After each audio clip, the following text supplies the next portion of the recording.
بسم اللہ الرحمن الرحیم السلام علیکم ورحمۃ اللہ وبرکاتہ۔ امید ہے اب تمام لوگ بخیر و عافیت ہوں گے۔ گزشتہ سبق میں ہم نے انا اور اس کے اخوات کے متعلق پڑھا۔ یہ بحث نواسخ جملہ کی بحث چل رہی ہے، جس میں ہم یہ جاننے کی کوشش کر رہے ہیں کہ مبتدا اور خبر کا جو حکم ہوتا ہے اس کو کون کون سے کلمات، وہ خواہ حروف ہوں یا افعال ہوں، اس کو کیا کر دیتے ہیں؟ باطل کر دیتے ہیں، نسخ یعنی منسوخ کر دیتے ہیں۔ ان میں سے تیسری قسم کون سی تھی؟ انا اور اس کے اخوات۔ پہلی دو قسم افعال ناقصہ، افعال مقاربہ ہم پڑھ چکے ہیں۔ گزشتہ سبق میں ہم نے انا اور اس کے اخوات، جسے حروف مشبہ بالفعل کہتے ہیں، ان کے معنوی خصوصیات کے بارے میں جانا کہ انا کا کیا مطلب ہوتا ہے، کأنا کا کیا مطلب ہوتا ہے، لاکنہ سے کیا مطلب پیدا ہوتا ہے، کہاں استعمال ہوتا ہے، اور لیتا اور لعلہ میں کیا فرق ہے، لیتا کن آرزوؤں کے لیے آتا ہے اور لعلہ کن آرزوؤں کے لیے آتا ہے۔ آج اسی یعنی حروف مشبہ بالفعل کے دو حروف ہیں انا اور انا۔ دونوں دکھنے میں یکساں ہیں، لیکن ان کے آغاز کے اعراب میں کچھ فرق ہے۔ انا میں حمزہ پر کسرہ ہے اور انا میں حمزہ پر فتحہ ہے۔ تو آج ہم ان دونوں کے فرق کو سمجھیں گے کہ انا کو کہاں یوز کرنا ہے اور انا کو کہاں یوز کرنا ہے۔ تو دیکھیے، انا مکسورہ یعنی انا جس پر کیا ہو؟ کسرہ، یعنی جس کے حمزہ پر کیا ہو؟ کسرہ ہو۔ صدر کلام میں آتا ہے، ٹھیک ہے۔ صدر کلام کا کیا مطلب ہے؟ صدر کلام کا مطلب یہ ہے کہ جو شروع میں ہو، کس میں ہو؟ شروع میں ہو، یعنی کلام کا جو آغاز ہوتا ہے اس میں انا آتا ہے، یعنی اپنے اسم اور خبر سے مل کر کلام تام بن جاتا ہے۔ ایک چیز تو یہ ہے کہ انا شروع میں آتا ہے، یعنی جملے کی کس میں ہوتا ہے؟ سٹارٹنگ میں ہوتا ہے۔ اب شروع میں آنے کا مطلب یہ نہیں ہے کہ جہاں سے مضمون شروع ہو رہا ہے، جیسے مثلا کوئی مقالہ آپ نے شروع کیا تو اب اس کے پہلے جملے میں ہی انا آئے گا، ایسا نہیں ہے۔ مطلب کہنے کا مطلب یہ ہے کہ ایک جملہ ہوتا ہے تو اس جملے کے آغاز میں انا آ سکتا ہے، بیچ میں اس جملے میں نہیں آ سکتا، یعنی بیچ میں فاعل کے بعد آ جائے یا مفعول کے بعد آ جائے یا حرف جر سے پہلے آ جائے تو وہاں پر انا نہیں آ سکتا۔ انا کہاں آئے گا؟ سٹارٹنگ میں آئے گا، جہاں سے جملے کا آغاز ہو رہا ہے۔ دوسری چیز بتا رہے ہیں، یعنی اپنے اسم اور خبر سے مل کر کلام تام بن جاتا ہے۔ ایک تو سٹارٹنگ میں آتا ہے، اور دوسری چیز یہ کہ انا اپنے اسم اور اپنی خبر کے ساتھ ایک مکمل جملہ ہوتا ہے، اسے کسی فعل کی یا کسی اور چیز کی ضرورت نہیں ہوتی۔ ہم نے کہا ان اللہ غفور رحیم، یقیناً اللہ تبارک و تعالی معاف کرنے والے اور رحم کرنے والے۔ جملہ کیا ہو گیا؟ مکمل ہو گیا۔ اب اس میں کسی چیز کے اضافے کی ضرورت نہیں ہوتی۔ یہ انا کی خاصیت ہے کہ شروع میں آتا ہے، اور یہ جس جملے پر آتا ہے وہ جملہ اپنی ذات میں کیا ہوتا ہے؟ کمپلیٹ ہوتا ہے، مکمل ہوتا ہے، اسے کسی تیسری اور کسی ثانوی چیز کی ضرورت نہیں ہوتی ہے۔ جیسے کہا ان زیدن قائم، اس جگہ انا اپنے اسم اور خبر سے مل کر جملہ اسمیہ ہے، ٹھیک ہے۔ زیدن انا کا اسم، قائم اس کی خبر، اور یہ جملہ اسمیہ، اب اسے تیسری چیز کی ضرورت نہیں۔ اب انہی دونوں چیز کا اپوزٹ انا میں ہوگا۔ انہی دونوں چیز کا پہلی چیز کیا کہ انا شروع میں آتا ہے، دوسری چیز کیا کہ وہ اپنے آپ میں مکمل جملہ ہوتا ہے۔ انہی دونوں چیز کا اپوزٹ انا میں ہوگا۔ پہلی چیز کہ انا سٹارٹنگ میں نہیں آتا ہے۔ اگر سٹارٹنگ میں آ رہا ہے تو آپ اس کا اعراب کیا پڑھیں گے؟ انا پڑھیں گے۔ اگر بیچ میں آ رہا ہے تو کیا پڑھیں گے؟ انا پڑھیں گے۔ انا مفتوحہ کس میں آتا ہے؟ وسط کلام میں آتا ہے۔ یعنی اب ایک چیز تو یہ ہے کہ وسط کلام میں آتا ہے، اور انا شروع میں آتا ہے۔ انا کے بارے میں دوسری چیز کیا بتائی تھی کہ وہ اپنے آپ میں مکمل ہوتا ہے، اور انا کے بارے میں اسی کو اپوزٹ کر دیجئے تو یہ ہوگا کہ یہ جس پر داخل ہوتا ہے وہ اپنے آپ میں مکمل جملہ نہیں ہوتا ہے، وہ ایک جز بنتا ہے۔ یعنی جملے کے بہت سے اجزاء ہوتے ہیں، جملے میں فعل ہوتا ہے، جملے میں فاعل ہوتا ہے، جملے میں مفعول ہوتا ہے، جملے میں مجرور ہوتا ہے، ٹھیک ہے۔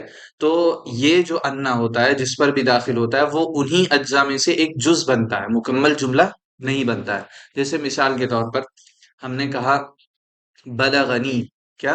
بلغنی ان زیدن قائم، تو اگر اس جملے سے کوئی صرف اتنا بولے ان زیدن قائم تو جملہ پورا نہیں ہوگا۔ کیوں؟ کیونکہ یہ انا حرف مشبہ بفعل، زیدن اس کا اسم، قائم اس کی خبر، یہ اپنے اسم و خبر سے مل کر جملہ اسمیہ ہوا، اور یہ جملہ اسمیہ بلغا جو کہ فعل تھا اس کا کیا بنے گا؟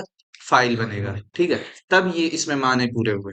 لیکن اگر صرف اس جملے سے ان زیدن قائم کو ہٹا لیں تو یہ مکمل جملہ نہیں ہوگا. کیوں؟ کیونکہ یہ ایک جز بنتا ہے، مکمل کلام نہیں ہوتا. لیکن اگر کہیں ان زیدن قائم تو بات پوری ہے. ایک بار پھر سے جملہ ہے بلغنی ان زیدن قائم. کیا ہے؟ بلغنی ان زیدن قائم. ہاں، بلغا کے بعد جو نی ہے وہ مفعول ہے. ٹھیک ہے. بلغا کو کس کی ضرورت ہے؟ فاعل کی ضرورت ہے. میرے پاس کیا پہنچی، اب ہمیں یہ بتانا ہے. تو اب انا لے کر آئے، انا حرف مشبہ بفعل. اس کے بعد کیا آئے گا؟ اسم آئے گا، انا کا اسم منصوب، بلغنی ان زیدن قائمن اس کی خبر.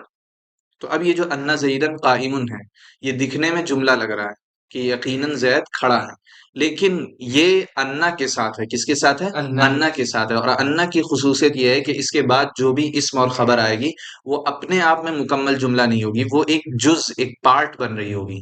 جیسے جملے کا پارٹ ہے فائل. جملے فائل اپنے آپ میں تو مکمل نہیں ہے. صرف آپ زید کہہ دیں جو کہ بلغہ کا فائل ہو تو وہ بات تو مکمل نہیں ہوگی جب تک آپ یہ نہیں کہیں گے بلغ زید. یعنی بلغ زیدن آپ نے جملہ کہا، زید فاعل ہے، تو صرف اس زید کو نکال کر آپ کہیں زید، تو جملہ تو مکمل نہیں ہوا. اسی طرح انا جو ہے وہ اپنے آپ میں مکمل جملہ نہیں ہوتا ہے. یعنی اس کے بعد جو بھی اسم اور خبر آتی ہے وہ اپنے آپ میں مکمل جملہ نہیں ہوتی، بلکہ وہ جو جملے کے اجزا ہوتے ہیں، جو جملے کے پارٹس ہوتے ہیں، ان میں سے ایک پارٹ ہوتا ہے. کیا ہوتا ہے؟ ان میں سے ایک پارٹ ہوتا ہے. جیسے جملے کا ایک پارٹ فائل ہونا ہے، تو انا زیدن قائمن یہ پورا مل کر ایک پارٹ بن رہا ہے. کیا ہے وہ؟ فائل. ٹھیک ہے. بلغنی ان زیدن قائمن، ان زیدن قائمن، مجھ تک یہ خبر پہنچی. خبر فائل ہوگی، اور وہ خبر کیا ہے کہ زید کیا ہے؟ کھڑا. تو یہ پورا جملہ مل کر ایک جز بنتا ہے، اور وہ جز کیا ہے؟ فائل ہے. ایسے ہی ہم مفعول بنا دیتے ہیں. رأیت ان الاستاذ قائم. رأیت ان الاستاذ قائم. تو یہاں پہ انا پڑھیں گے کیونکہ بیچ میں آیا. اور دوسری چیز ہم نے بتائی کہ ایک جز ہوتا ہے. کیا ہوتا ہے؟ جز ہوتا ہے. اب رآ میں فعل فاعل ہو گیا. ٹھیک ہے. اب ایک جز جملے کا کیا ہوتا ہے؟ مفعول ہوتا ہے. تو انا اپنے اسم و خبر کے ساتھ مل کر کیا بن جائے گا؟ مفعول، ایک جز بنے گا. تو اگر کوئی صرف انا زید استاذن قائم کہہ دے تو بات پوری ہوگی؟ نہیں پوری ہوگی. کیوں؟ کیونکہ یہ ایک جز تھا، ایک پارٹ تھا. اور جملہ دو دو چیزوں، کم سے کم دو پارٹ سے مل کر بنتا ہے. ٹھیک ہے. تو یہ چیز کہنا چاہ رہا ہوں. انا مفتوحہ وسط کلام میں آتا ہے، یعنی اپنے اسم و خبر سے مل کر مفرد کے حکم میں ہوتا ہے. مفرد کا یہی مطلب ہے کہ وہ ایک پارٹ بنتا ہے. کیا بنتا ہے؟ پارٹ بنتا ہے. وہ پورا سینٹینس نہیں بنتا ہے. ٹھیک ہے. اپنے اسم و خبر سے مل کر مفرد کے حکم میں ہوتا ہے. اسی واسطے ایک فعل یا کسی عامل کا اس سے پہلے آنا ضروری ہے. تو ظاہر ہے جب ایک پارٹ وہ بنے گا، یعنی انا اپنے اسم اور خبر سے مل کر ایک پارٹ بنے گا، تو جملے کے بارے میں ہم نے پڑھا ہے کہ جملے میں کم سے کم دو پارٹس کا ہونا ضروری ہے، کم سے کم دو لفظوں کا ہونا ضروری ہے. تو ایک یہ پارٹ ہوگا، کوئی دوسری چیز ہوگی، یعنی وہ کوئی عامل ہو، کوئی فعل ہو. جیسے بلغہ میں ہے، ایک پارٹ وہ ہو گیا اور ایک یہ ہو گیا. ٹھیک ہے. اسی واسطے ایک فعل یا کسی عامل کا اس کے پہلے آنا ضروری ہے، جس کا یہ انا اب کیا بنے گا؟ ایک جز بنے گا. اب وہ جز فاعل بھی ہو سکتا ہے، مفعول بھی ہو سکتا ہے، یا کوئی جزء جملہ بھی بن سکتا ہے. جزء جملہ جیسے ہم نے کہا کہہ سکتے ہیں کہ علمت علمت الکتاب بأن فیہ موضوعات ہامہ. تو یہ بأن فیہ یہ ایک پارٹ بنے گا. وہ پارٹ کیا ہوگا؟ مجرور ہوگا. کیا ہوگا؟ آیا. تو یہ انا پورا جملہ نہیں ہے، بلکہ یہ کیا ہے؟ ایک پارٹ ہے. ٹھیک ہے. ہاں، یہ کہنا چاہ رہے ہیں، جس کا یہ فائل بنے گا یا مفعول بنے گا اور کوئی جزء جملہ بن سکے. جیسے بلغنی ان زیدن قائم، علمت ان زیدن. اب اس میں بلغنی والی مثال سمجھا ہی چکے ہیں. علمت میں یہ مفعول بن رہا ہے. کیا بن رہا ہے؟ مفعول بن رہا ہے. کیوں؟ کیونکہ اسے مفعول کی ضرورت ہے. تو انا چونکہ باقاعدہ اگر ہم انا کہہ دیں گے تو یہ پورا جملہ ہو جائے گا، اور انا کہیں گے تو وہ ایک جز بنے گا، ایک پارٹ بنے گا. لہذا اور بیچ میں بھی آ رہا ہے، لہذا انا رہے گا. علمت ان زیدن فاضل. پہلی جگہ انا اپنے اسم و خبر سے اپنے اسم و خبر سے مل کر بلغہ کا فاعل، اور دوسری جگہ علمتو کا مفعول ہے. سمجھ گئے؟ ٹھیک ہے. دونوں میں فرق ہے. انا شروع میں آتا ہے، انا بیچ میں آتا ہے. انا باقاعدہ مکمل جملہ ہوتا ہے، اور انا مکمل جملہ نہیں ہوتا. اب قالا کے بارے میں بتا رہے ہیں. قالا اور اس کے مشتقات کے بعد انا آتا ہے. یعنی آپ لوگ یہ سوچیں گے کہ اگر قالا آ گیا جملے میں، قالا، ٹھیک ہے، سٹارٹنگ جملے کی کس سے ہو رہی ہے؟ قالا سے ہو رہی ہے. تو اب جو ابھی ہم نے قاعدہ پڑھا ہے کہ انا اگر کیا بولتے ہیں بیچ میں آئے تو وہ کیا بن جاتا ہے؟ انا بن جاتا ہے. تو شروع میں قالا آ گیا، تو اب کوئی بھی ظاہری آدمی دیکھے گا وہ کہے گا کہ اب کیا ہوگا؟ قالا کے بعد انا ہوگا. قالا انہو قائم، وہ یہ کہے گا۔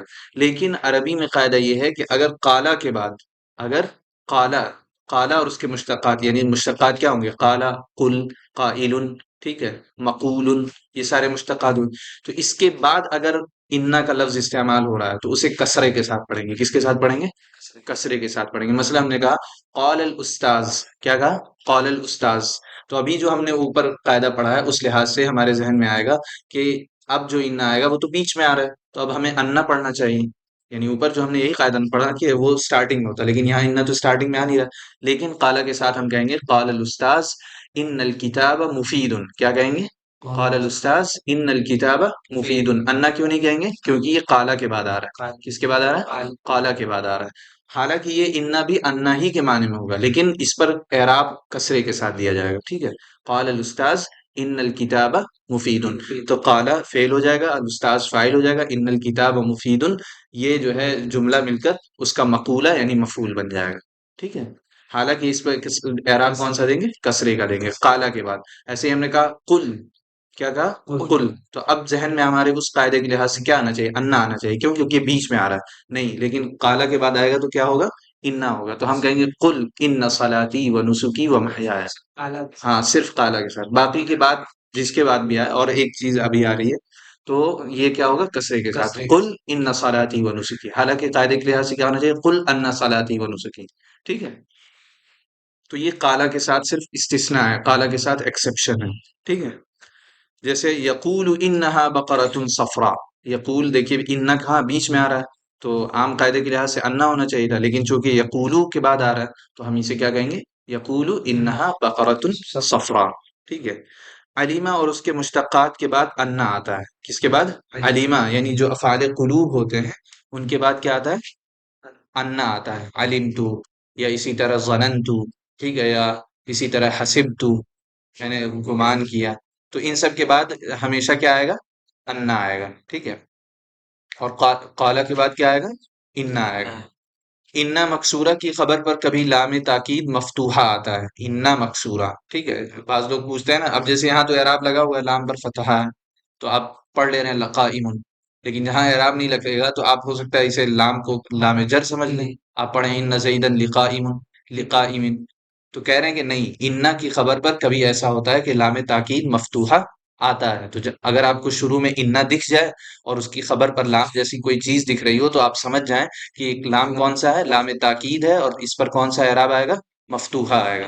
جیسے ہم نے کہا ان اللہ، لام اور پھر غفور الرحیم، تو اب کوئی جسے نہیں معلوم ہوگا وہ یہ پڑھ سکتا ہے ان اللہ لغفور رحیم، لیکن ہمیں معلوم ہے کہ انا کی خبر پر لام تاکید مفتوحہ آتا ہے، تو ہم کیا پڑھیں گے؟ ان اللہ لغفور الرحیم، ٹھیک ہے۔ یہ لام کون سا ہوگا؟ تاکید کے لیے ہوگا، اور کیسا ہوگا؟ مفتوحہ ہوگا، ٹھیک ہے۔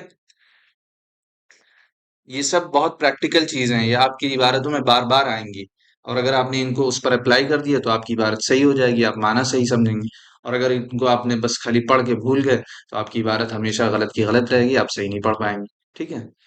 علیمہ اور اس کے مشتقات کے بعد انا مفتوحہ کی خبر پر لام تاکید آئے تو ابھی ہم نے کیا قاعدہ پڑھا کہ علیمہ اور اس کے مشتقات جو ہیں یعنی افعال قلوب، ٹھیک ہے، ان کے بعد جتنے افعال قلوب ہیں سب کریے، سائلنٹ کریے، جتنے افعال قلوب ہیں سب کے لیے ہاں سب کے ساتھ انا آئے گا، کیا آئے گا؟ انا آئے گا، یہ ہم نے قاعدہ پڑھا۔ تو کہہ رہے ہیں کہ اس میں بھی ایک استثناء ہے، اس میں بھی کیا ہے؟ ایک ایکسیپشن ہے، وہ ایکسیپشن کیا ہے؟ علیمہ اور اس کے مشتقات کے بعد انا مفتوحہ کی خبر پر لام تاکید ہے، یعنی علیمہ لفظ استعمال ہو، کیا ہو؟ علیمہ، یعلم، پھر اس کے بعد انا استعمال ہو رہا ہو، بیچ میں آ رہا ہے تو انا ہی استعمال ہونا چاہیے، ٹھیک ہے۔ لیکن اس انا کی جو خبر ہے، اس انا کی جو خبر ہے، جیسے ہم نے کہا یعلم ان اللہ غفور، یعنی اعلم ان اللہ غفور، تو خبر کیا ہے؟ غفور ہے، خبر کیا ہے؟ غفور ہے۔ اس غفور پر اگر لام تاکید مفتوحہ آ جائے تو یہ جو انا تھا یہ کیا ہو جائے گا؟ انا ہو جائے گا، یہ صرف علیمہ کے ساتھ۔ ہاں یہ علیمہ اور اس کے متعلقات کے ساتھ، ٹھیک ہے، اس تو کیا ہو جائے گا؟